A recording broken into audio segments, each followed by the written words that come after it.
ದರ್ಶನ್ ಬಾರಪ್ಪ ನಮ್ಗೆ ಲಾಸ್ ಆಗಿದೆ ತುಂಬಾ ಅಂತಂದ್ರೆ ಬಂದ. ನಾನು ಆಟೋದಲ್ಲಿ ದೊಡ್ಡ ದೊಡ್ಡ ಕ್ಯಾರಿಯರ್ ಬರುತ್ತೆ ತಗೊಂಡೋಗ್ತಾ ಇದ್ದೆ. ಯಾಕೆ ತರುಣವ್ರ ತಾಯಿ ಕಾರ್ ಇಲ್ವಾ ಅಂತ ಕೇಳಿದ್ದಾನೆ. 2 ದಿವಸ ಆದ್ಮೇಲೆ ನಮ್ಮ ಮನೆಗೆ ಕಾರ್ ಬಂದಿತ್ತು. ದರ್ಶನ್ ಸ್ಟೇಜ್ ಮೇಲೆ ಬರ್ತಿದ್ದೀನಿ ನೋಡಿ, ಅಲ್ಲಿ ನಮ್ಮ ತಾಯಿ ಕೂತಿದ್ದಾರೆ, ಅವ್ರಿಗೆ ಇಲ್ಲಿಂದಾನೇ ನಮಸ್ಕಾರ ಅಂತ ಅಂದದ್ದು. ನಮ್ಮ ಮಗ ಮದುವೆ ಆಗೋದಿಲ್ಲ ಅಂತ ಕೂತ್ಬಿಟ್ಟಿದ್ದ, ಅಣ್ಣ ಹೊರಗೆ ಬರೋವರೆಗೂ ನಾನು ಮದುವೆ ಆಗಲ್ಲ ಅಂತ. ಮತ್ತೆ ಇವನೇ ಹೋಗಿ ರಿಕ್ವೆಸ್ಟ್ ಮಾಡಿ ಕೇಳ್ಕೊಂಡಿದ್ದೀನಿ, ನೀನು ಮದುವೆ ಆಗಲಿಲ್ಲ, ನೀನು ಹಿಂಗೆ ಮುತ್ಕಾಗಿ ಹೋಗ್ತೀಯ ನೋಡು ಅಂತ ಜೋರು ಮಾಡಿ ಕಳಿಸಿದ್ರು. ಇಳಿದು ಬಂದು ಗಟ್ಟಿ ಹಿಡ್ಕೊಂಡು ಮುತ್ಕೊಟ್ಟು, ಪ್ರಿಯಾ ನಾನು ಯಾರ್ರಿ, ನಾನು ಯಾವನಿಗೆ, ಯಾರ್ದರ ಪ್ರಯತ್ನದಿಂದ ಯಾರ್ದರ ಕೃಪೆದಿಂದ ಅವನು ಹೊರಗೆ ಬಂದ್ರೆ ಸಾಕು. ಯಾವ ಪುಣ್ಯಾತ್ಮರ ಆಶೀರ್ವಾದ ಅವನಿಗೆ ತಾಗ್ಲಿಲ್ವಲ್ಲ ಅಂತ ನೋವು. ಕರ್ನಾಟಕ ಜನ ಅವನ ಬಗ್ಗೆ ಭಾವಕರಾಗಿದ್ದಾರೆ, ಆದ್ರೆ ದೇವ್ರಿಗೆ ಯಾಕೆ ಕರುಣೆ ತೋರ್ತಾ ಇಲ್ಲ ಅಂತ ಅಷ್ಟೇ ನೋವು.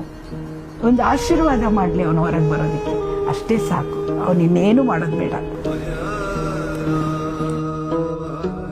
ಮದರ್ ಇಂಡಿಯಾ ಅಂತ ಕರೆಯೋದು. ಎಲ್ಲಿದೀಯಪ್ಪ ನೀನು, ಕಣ್ಮುಚ್ಕೊಂಡಿದೀಯಾ ಅಂತ ಕೇಳಿ, ನಿನ್ನ ಶಕ್ತಿ ಇದ್ರೆ ನನ್ನ ಮಗನ ಮೇಲೆ ತೋರಿಸು, ದರ್ಶನ್ ಮೇಲೆ ತೋರಿಸು ಅಂತ ಹೇಳಿ ಬರಬೇಕಷ್ಟೆ. ಕಾಲ ನೀನು ಮಾಯಾ.